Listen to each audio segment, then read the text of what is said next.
watching the stock market, we're looking at our budgets, and we're like, dear Lord, how much more can we take? We're looking at that going, it is expensive. It is expensive to live, expensive to drive, expensive to eat, expensive to go out. And just there's so many things that are so expensive. So I wanted to make sure and give you 6 different ways that you can actually, stretch your money and make it better for you and help you with your expenses and doing things that you really enjoy and yet not have to break your bank. I think that's an important thing for everybody, no matter what time it is, but particularly during this time when we're seeing inflation go up, food costs go up, and every other cost go up. So let me show you a couple things for you to kind of watch for.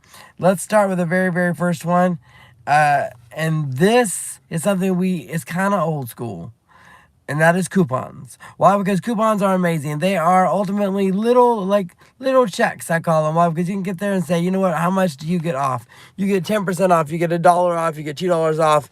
And it used to be back in the day, in the olden days, what would happen was you would send in UPC codes with those receipts. They would give you a $1 check or a $2 check back, and then you would cash it like cash.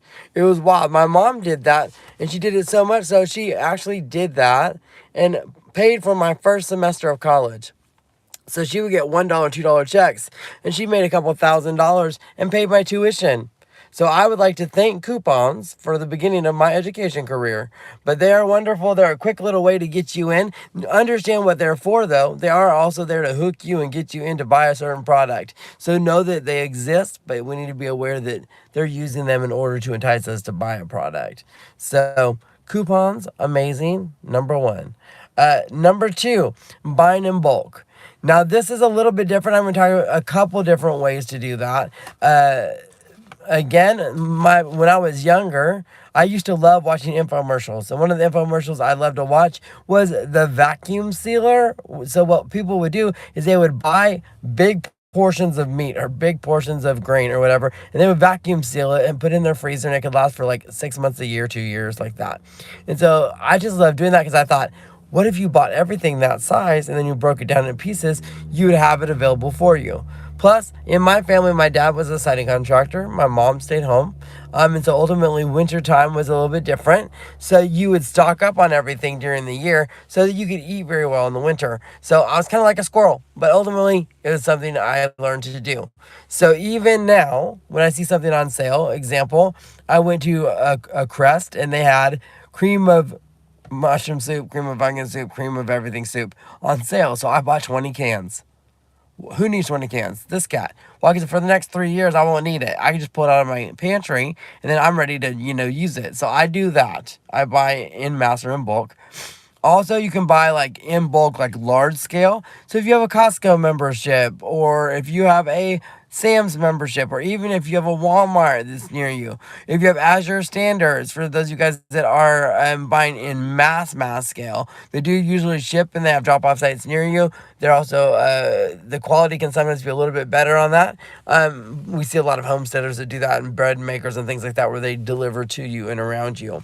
Buying in bulk, the only thing I will warn you, there is a little bit of a warning. You have to actually do the math and see whether it's cheaper or you're just getting a lot of it more expensive. So check the math in it and make sure that it's actually a good deal. It's great to store it. You can store it in buckets. You can have it in case, the power goes out. All those things are important. And so we'll talk about preservation in a little bit. Now, let's say you want to go have fun. You know what? I've eaten. I'm full. Thank you so much. But now I want to go out and have a good time. But I don't have a $1 million budget to go have a good time. The cool thing about most cities at this point is they've got several different things going on. One, there's a festival. Your festival might be the Peach Festival if you're in 2 cities in Oklahoma, Stratford. Here's talking to you. Or you got Stillwell, the Strawberry Festival, or you got the Kolache Festival, or you've got, the Pecan Festival, you got Wine Festival. So all these festivals are going on all the time. So you can go from festival to festival to festival. Also, live music. A lot of times there's live music being played. There's shopping nights or art walks, and you can go watch into the galleries and have a good time that way. And there's usually free snacks and maybe free drinks, and you get to go out and have a good time and really just be together.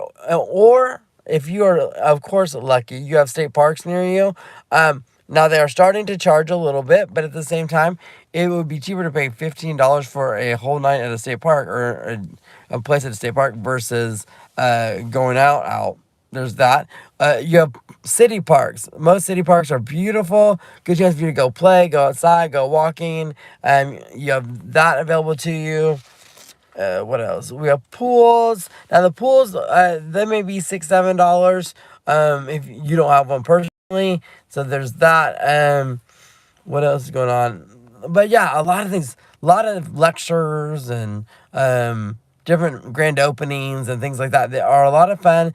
They're not crazy expensive. When I first came to Oklahoma City, the thing that I did that didn't cost me anything was I went to the state fairgrounds because the cattlemen were doing a ton of things. So I went to go see, the reining horse show, and I went to go see all the different things like that. And it was amazing to me to be able to do that. But now that I've had a good time, I've been outside, I've eaten well, then I'm like, you know what? How am I going to get there? That's a good question because you're like, wait a minute. Cars are expensive. If you don't know it and you put a pen to paper, you'll find out having a vehicle is an expensive thing. For some of us, we are lucky enough that we have public transportation systems, meaning in Norman, Oklahoma, the buses are paid for by the city, so it doesn't cost you. You get on a bus and go. Now, still, you're going to wait because they're not great systems necessarily. We're still working on that. We're getting there, right? So we're increasing our times. I think it's within 15 minutes on some routes. Other minutes it's 30-minute routes. And in Oklahoma City, it's about similar to that. If you live in rural areas, though, how are you going to get somewhere? Well, you can always just tag along. You can do what we call slugging. Slugging is a weird term. But ultimately what it was when I was in Washington, D.C., people would live in Virginia. They would live in Maryland, and they would get into Oklahoma. They didn't want to drive into Washington, D.C. So they would come to a spot like one of the lots, and they'd say, I want 3 people. Well, 3 people would get in their car. They would drive them in, and the deal was they could go in the high occupancy vehicle lane. You didn't talk. You were just kind of... It was essentially Uber before Uber is what it was. So, and it was people just like, hey, I want to get on there. You come on in. Let's get that way. So maybe you guys have a shared car. Maybe you can carpool. Maybe there's different ways that can happen. So that's a fantastic way of doing that. Now you're like, okay, I've eaten, I've had a good time, I know how to get places, but housing is going to hurt. Well, let me explain. There's a couple different ways that this works. They have what we call co-living. And again, I had to look this up. I was like, is this a real thing?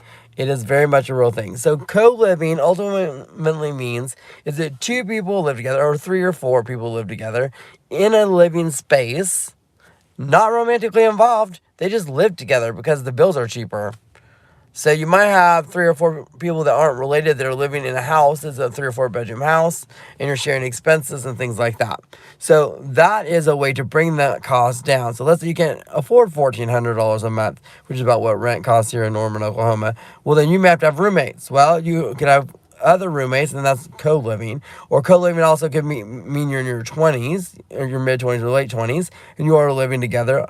I'm not saying friends, but I'm saying a little. So something like that, where it's like, okay, we got some people that can live together and we can actually like get along and do things. So there's that. Now, the other thing that, of course, I would love for you to think about is, what about growing your own food or acquiring your own food, right?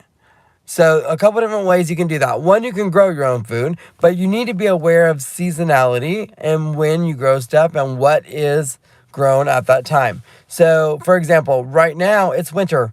So you're like, we are not getting a lot of fruits and vegetables at this point. People are just starting to plant for the early winter or the cool weather crops. So we're going to see things like turnips and carrots and greens, like a lot of things like kale and a lot of things like lettuces are all going to be right now. And then our first like actual crop that comes in that's not in a hothouse, because there can be tomatoes from hothouses and in greenhouses, they can do amazing things. But so the first thing that will come in will be strawberries. So we'll see strawberries in Oklahoma. And then we start to, what I always like to say is everything starts out green. You get onions, you get other things like that. Then what I will do is I will go ahead and make sure that I watch that rainbow come into it. So it slowly evolves into this beautiful rainbow of like colors. And so, which is fantastic. The biggest rainbow and the most fun for everybody is like summer. Why? Because you have tomatoes, you've got, peppers, you have all these things. And then, so ultimately, you have melons. And of course, we live in Oklahoma where there's watermelons and cantaloupe. And oh, people love it. You can just taste summer. And people are out there, they're having a good time, they're shopping, they're eating, they're grabbing coffee, they're grabbing baked goods, they're grabbing, all the things, hot sauces, plants, in some places animals, and you can find farmers markets all over. It is amazing. There also is big movement, a farm to table movement. I just did a podcast on Tuesday that talked all about the farm to table movement, and a video that said farm to table is dead, and it was done by Goldshaw Farms up in the Northeast. He's incredible, and he's an incredible homesteader, and that was a great way for him to introduce the topic of farms and the history and legacy and background and what happens to them, what has happened, and what his vision for the future looks like. I highly encourage you to watch that documentary. It's like about an hour and 10 minutes. It's amazing. So, having gone through all of this and looking at all these different things available to you and what you can do, I want to also give you a great free resource, because I think everybody needs it. Everybody needs a way to kind of look at these things and grow and do the things that they want to do. And sometimes it's not that you need the thing, you need a skill. Well, guess what? I'm very, very blessed and very lucky that I have a network. And the network that I have given away for free. So if you look at these channels and you look at things like Buying in Bulk and Free Cultural Events, that's my travel channel. If you look at living spaces, I have a lot on housing in there. If you look at free events, I've got great things on art walks, and I got great things on, going to the lakes and going and being in nature, maybe walking OU campus and I have a whole channel on backyard gardening to get your garden started, the things that work, the things that don't, the things that you look for, and the beautiful things, and just the way that you can make the ecosystem work for you. So all of this is available to you, and all you have to do is subscribe.